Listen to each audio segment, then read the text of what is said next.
Magandang araw mga kaibigan. Nako mga kaibigan mainit itong pag-uusapan natin. President Marcos may tinamaan, Escudero nabisto, playing safe nga ba? Alipores ni Duterte pinutakte at BP Sara walang lusot sa impeachment.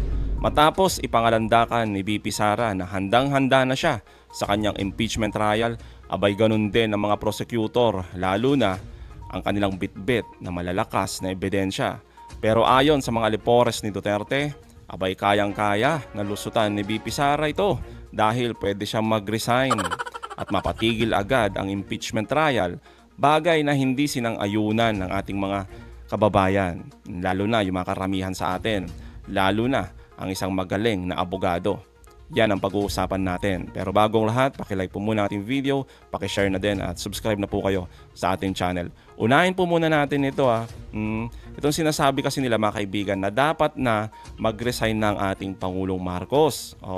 At ipalit na itong si Vice Presidente. Abay magaling mga kaibigan. Hindi siya magre-resign. Yan ang tugon ng Pangulo kasunod ng mga panawagan ng kanyang mga kritiko na siya ang mag-resign sa halip na pagbitiwin ang kanyang gabinete. Narito ang kanyang tugon sa hirit na yan. Kung gagawin yun. At wala sa ugali ko yung tinatakbuhan ng problema.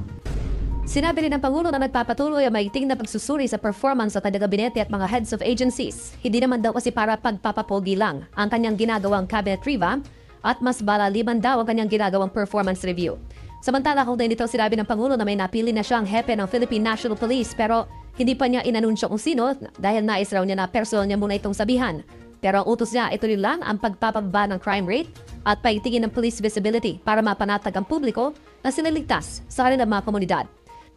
Di ba mga kaibigan, malinaw, di ba? Talagang yung pahayag ng ating Pangulo, simple lang pero alam niyong may tinamaan Yung sinabi niya na, ba't naman siya magre-resign?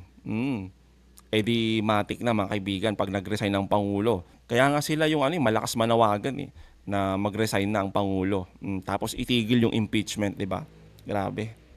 Tapos mga kaibigan, yung sinasabi pa ng ating Pangulo na haharapin niya lahat ng mga pagsubok na to, yung mga problema na ito. Hindi niya to tatalikuran.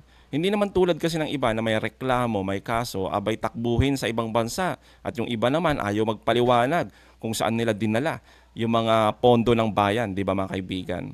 Natanong din ang Pangulo tungkol sa impeachment proceedings laban kay Vice President Sara Duterte na nakatakdang magsimula sa susunod na linggo. Ayon sa Pangulo, hindi nagbagong kanyang posisyon na ayaw niya na impeachment. Pero kailangan na lang hayaang gumulong ang proseso. Yan pa mga kaibigan, yung talagang pilit nilang tinitwist yung narrative na yan. Alam nyo mga kaibigan malinaw naman talaga ang sinabi ng Pangulo na ayaw niya ng impeachment. Kasi nga magulo nga naman. Totoo yun na ayaw niya ng impeachment. Pero mga kaibigan, ni minsan hindi niya naman sinabi na ayaw niyang ma-impeach si Sara Duterte. Magkaiba po kasi yun Kasi yung impeachment, proseso yan. Kaya sabi ng Pangulo, kung maaari, walang impeachment kasi magulo. Pero since yan yung nakasaad sa batas, ginagalang niya, hayaan niya na lang umusad yan. Pero hindi niya sinabi mga kaibigan na ayaw niyang ma-impeach si Sara Duterte. Laking pagkakaiba nun mga kaibigan. Kaya yan yung pilit nilang binabago yung narrative.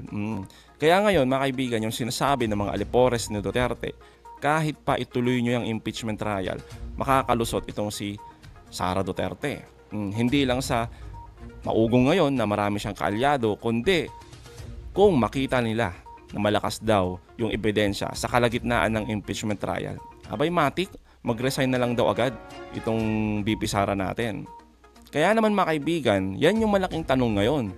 Kung sakaling mag-resign si Sara Duterte o sa umpisa pa lang o sa kalagitnaan ng trial, abay anong gagawin ng ating mga senador, lalo na si Escudero? Ano yung sagot niya dito mga kaibigan? Eto, pakinggan ninyo. Hindi ko papangunahan. Ayokong sasabihin na yun ang gagawin. Pero isang bagay yan na pwedeng pagpasyahan ng impeachment court. Because once an impeachment complaint is filed before any court, or a complaint is filed before any court, it is under the jurisdiction of that court already. Not by mere whim of one side or one party will it be decided upon. Purkit resign, hindi dapat dismiss nyo na to, wala na to. Hindi. Hindi purkit nagbago yung Kongreso, halimbawa, at sabihin nila, ay, ayaw na namin, wini-withdraw na namin yung charges. They can ask for that, but it's still the impeachment court that will decide that already. Not again by their mere whim or desire. Will it be will their will be followed? It will be followed. What we will follow will be what the impeachment court will decide on that matter. Alam niyo mga kaibigan, nakukulangan talaga ako dito sa sagot ni SP Chis Escudero. Although okay naman siya kung papakinggan nyo ng maayos, di ba? Na parang tama naman, in case lang na mag-resign si Sara sa umpisa o sa kalagitnaan, abay, hindi pwede yung agad-agad na itigil yung impeachment trial. Di ba? Kailangan munang pag-usapan. Ayon kay Escudero, which is okay naman, di ba mga kaibigan? Pero sana ang pinakamaganda mga kaibigan, yung marinig natin galing kay Senate President Escudero na dapat ituloy. Di ba mga kaibigan? Ituloy ang impeachment trial. Ano man ang magiging desisyon ni Sara, mag-resign man siya, kailangan ituloy yan. At saka mga kaibigan, eto di ba magkakaroon ng Senate Convenes as impeachment court sa June 3, tapos magkakaroon pa ng panibagong impeachment rules. Bakit hindi na lang nila isama mga kaibigan, di ba? Yung pag nag-resign ang ating Vice Presidente sa umpisa o sa kalagitnaan ng impeachment trial ay dapat ituloy yung trial na yan. Di ba mga kaibigan, dapat isama na yung rules na ganyan, no? Na kahit man mag-resign ang ating Vice Presidente ay ituloy ang impeachment. Yun mga kaibigan, doon ako talaga nakukulangan. Bakit kanyo? Ito yung isang best example mga kaibigan ng talagang firm yung paninindigan pagdating dito sa impeachment trial. Ito mga kaibigan, si Kong Gutierrez, di ba? Ito, pakinggan natin. Not to boil down to academics po, no? Pero there are two schools of thought. We've never reached that point po before. I mean, there was an opportunity before, but they did not pursue it po. I believe that there was a resignation, tapos hindi po na-pursue yung impeachment itself. But ako personally, I believe that the Constitution is clear. The purpose of impeachment is, one, removal from office, and two, the penalty of perpetual disqualification of holding a public office. And I believe resignation, while it might avoid the first penalty, the second penalty is still there po, no? And I don't think you should take away from the power from the Senate impeachment court to impose that second penalty just by simple resignation. So I think that's where I personally stand. We leave it, of course, to the wisdom of the impeachment court. O, di ba mga kaibigan, kailangan talaga na ituloy yung impeachment kahit pa mag-resign si Sara. Yan firm talaga yung paninindigan ni Kong Gutierrez dito di ba? Yan yung pinagkaiba nila ng ibang mga senador. At isa pa mga kaibigan tama si Kong Gutierrez dito yung sinasabi niya na hindi lang sapat yung matanggal si Sara Duterte. Kailangan talaga maabot natin yung pinakamataas na penalty na pwede nating ipataw. Ito yung perpetual disqualification, which is ito nga yung pinaka kailangan talagang goal mga kaibigan ng impeachment trial Totoo yan mga kaibigan, kasi isipin nyo na lang na-impeach ka na sa Kamara, di ba? Ang daming bumoto dyan. Tapos pagdating sa Senado, nag-resign lang, yung nirereklamo, wala na. Tigil na. So ang masaklap dito mga kaibigan, nakakabalik sila sa pwesto. Ina-appoint sila. Lalo na pagkaalyado nila, yung Pangulo, di ba? At ang matindi pa, minsan, tulad ni Erap, di ba? Nakabalik. Nanalo pa. Nabilang mayor, 'di ba? Na-elect pa. 'Yun yung masaklap. Kaya mga kaibigan, maganda sana kung marinig nila, lalo na mga senador, lalo na si Chis Escudero, itong napakagandang mensahe patungkol nga dito kung sakaling mag-resign sa umpisa o sa kalagitnaan ang ating Vice Presidente. Napakaganda nito. Courtesy kay Attorney Rene Bueno. Pakinggan natin 'to mga kaibigan. Purpose ng impeachment trial, aside from removing the impeached official, the public official from public office, is to disqualify them perpetually from holding public office, because we need to prevent these abusive, corrupt officials from going back to public service. Kasi abusado sila corrupt sila Why will you allow them to go back? So the Senate is actually the Senate must continue or proceed with the trial of the impeachment of this public official, and impose the necessary penalty of perpetual disqualification para ma-attain talaga yung purpose ng impeachment process. Kasi kung hindi mo tatapusin ng trial, babalik at babalik yan sa public office. In the future, sana ang ating Senado, kung sakasakaling sila ay magkoconduct ng another impeachment trial, in the event that the public official decided to resign, they need to proceed. They need to continue with the impeachment trial. Regardless kung natanggal na yan sa public office, umayaw na yan, you need to continue with the impeachment process in order to prevent this public official from going back again to the government, because the Senate has the duty, it has the role to protect the integrity of the government and public trust. Kailangang i-prevent yung public official not to go back to public service. Public officials which are deemed considered by the House of Representatives, kaya nga in-impeach as very abusive, corrupt official, and they should not be given any opportunity na to serve, allegedly to serve the people, pero hindi naman nagsiserve ng interest for the people. Interest lang nila, binibigyan nila ng protection, at binibigyan ang interest nila ay talagang payamanin lamang ang kanilang mga sarili, no? At hindi naman talaga para magsilbi sa bayan eh. So the Senate has the obligation to continue with the impeachment trial if the impeached public official decided to resign midway during the impeachment trial. So that's so ma-attain natin yung primary goals of removing the official and also to disqualify them office. Although it is yung primary goals of removing the official and also to disqualify them perpetually from holding public office. Although it is not provided for under the Constitution that the Senate must continue with the impeachment process after the resignation of the impeached public official, but it has the moral obligation.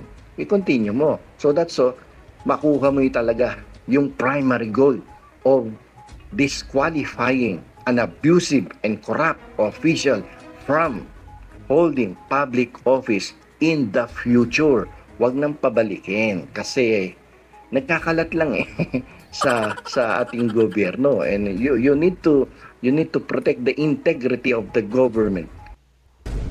So yun mga kaibigan, napakaganda ng pahayag, mensahe dito ni Attorney Rene Bueno. Napakaganda ng kanyang pagpapaliwanag. Dapat lang naman talaga na ituloy ito mga kaibigan, sa kabila ng kahit na mag-resign ang ating Vice Presidente.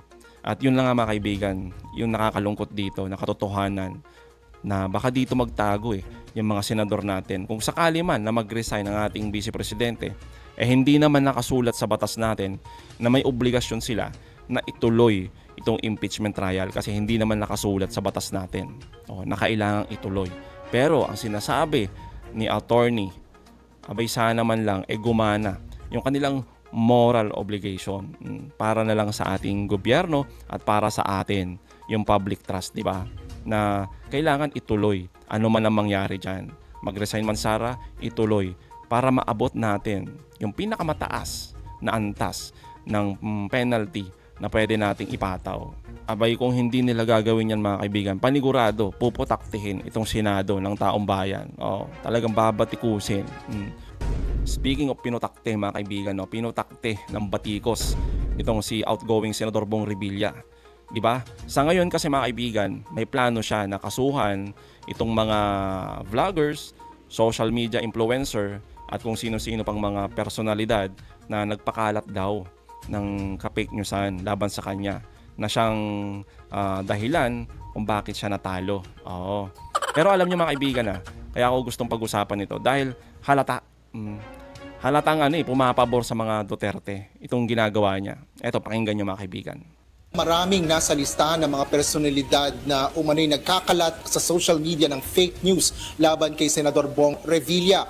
Ayon kay Attorney Fortuny, naalam pa nila ang tunay na pagkakakilanlan at kinaroroonan ng mga personalidad na sangkot umano sa pagpapakalat ng maling impormasyon laban kay Senador Bong Revilla. Ngunit inaasahan nila na makatutulong din ang NBI sa pag-alam at pagtugis sa mga ito. Paliwanag ni Fortune, isa sa mga mapanilang post laban sa mambabatas ay ang pagpapakalat ng pahayag ni Revilla na ang mga magnanakaw sa bayan ay kailangang hatulan ng kamatayan para matigilan na ito. Ngunit nakalagay din sa ibaba ng post na hindi pa rin isasauli ng senador ang nasa 124 million pesos na wala anya sa desisyon ng Sandigan Bayan sa kaso nito kung saan siya na-acquit. Ngunit ang fake news na ito ay napakalat pa anya sa social media na nagbigay ng masamang impresyon sa senatorial re-electionist. Ayon pa kay Fortune, hindi naman nila kakasuhan ng lahat ng mga nasa listahan at pipiliin lang nila ang mga tuluyang sasampahan ng reklamo sa NBI. Tiniyak rin ni Atty. Raymond Fortune na kung mayroon mang grupo sa likod nito ay walang kinalaman dito ang kampo ng mga Duterte. Inaasahan ni Senador Revilla na ang aksyon na ito ay makatutulong upang maiwasan ang sa mga susunod na eleksyon ang pagpapakalat ng fake news.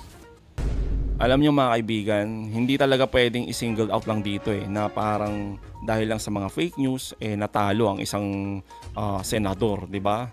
O yung mga politiko. Hindi naman Siguro pwedeng sabihin natin na isa sa rason, factors. Pero maliit lang yan mga kaibigan. Bakit ko nasabi? Bakit naman si Senator Kiko Pangilinan, kaliwat kanan, yung kanyang mga fake news na inaabot, isinasampal sa kanya. Pero nanalo pa din. Si Kong Luistro, di ba? Harap-harapan na siniraan ng ating Vice Presidente na may utang daw kahit wala naman sa kampanya pa mismo, di ba? Pero nanalo naman. Yung pangalawang punto natin dito mga kaibigan, yung sinasabi ng kampo ni Revilla na wala sa listahan yung posibleng magpakalat ng fake news na to, yung grupo ng mga Duterte. Abay matindi mga kaibigan, So ibig sabihin ang nagpapakalat, ang posibleng nagpakalat niyan ay mga pink, dilawan o kaya naman mga loyalista. Abay matindi talaga mga kaibigan, Kung papansinin niyo talaga halata Pabor na naman sa mga Duterte. Wala sa listahan yung nagpapakalat ng mga fake news, ang mga grupo ng mga Duterte. Abay matindi. Ewan ko na lang mga kaibigan. Ay nako talaga naman. So yun mga kaibigan, anong masasabi nyo patungkol dito? Comment down below. Again mga kaibigan, huwag nyo kalimutan, i-like at i-share itong mga videos. Hanggang sa muli, kita-kita ulit tayo mga kaibigan.